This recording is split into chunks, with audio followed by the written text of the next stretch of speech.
সাংবিধানিকভাবে দেশদ্রোহী হিসেবে চিহ্নিত করে এদেশের সকল সাংবিধানিক তত্ত্বটা ভঙ্গ করে তাদের নামকে এদেশের চিত্র থেকে মোচন করার সিদ্ধান্ত উপনীত হওয়া দরকার।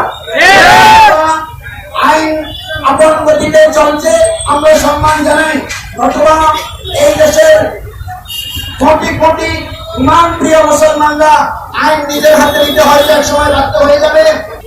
বিশ্বের আরব রাষ্ট্র, সোভিয়েত ইউনিয়ন, সিঙ্গাপুর, চীন, মালয়েশিয়া, আফগানিস্তান সহ বিশ্বের একাধিক রাষ্ট্র ইতিপূর্বে ইসলামকে নিষিদ্ধ করেছে।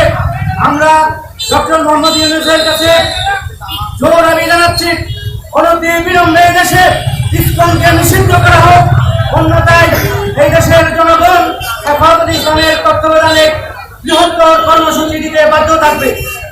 মুসলমানদের মধ্যে ফাটল সৃষ্টি করার জন্য তারা এই দেশের মেয়েদের উপর আক্রমণ চালাচ্ছে, ইমানদের উপর আক্রমণ চালাচ্ছে, মুসলমানদের উপর আক্রমণ চালাচ্ছে।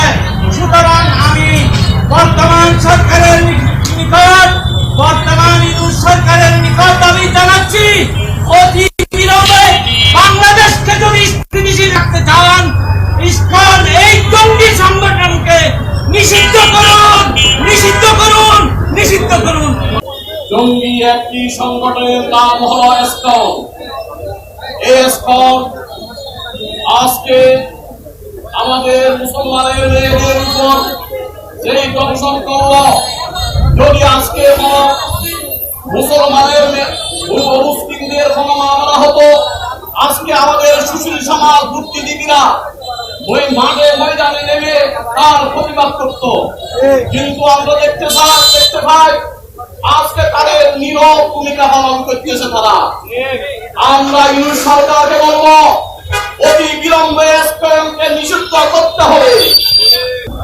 আমাদের স্পষ্ট কথা, আমাদের আজকের এই সমাবেশ থেকে আমাদের দাবি হলো, মূল দাবি অনতি বিলম্বে এই ইসলাম বিরোধী, স্বাধীনতা বিরোধী, উগ্রপন্থী সন্ত্রাসী ইসকনকে অনতি বিলম্বে সরকারিভাবে নিষিদ্ধ করতে হবে। অন্যথায় হেফাজতে ইসলাম বাংলাদেশ বাধ্য হবে। আমরা আবার আরেকটা স্বপ্ন সত্য আমরা ইনশাআল্লাহ গঠন করবো। স্বপ্ন সত্য গঠন করে সপ্তাহ সত্তরের মধ্যে সহযোগীদেরকে আমরা যেরকম সেভাবে দেশ থেকে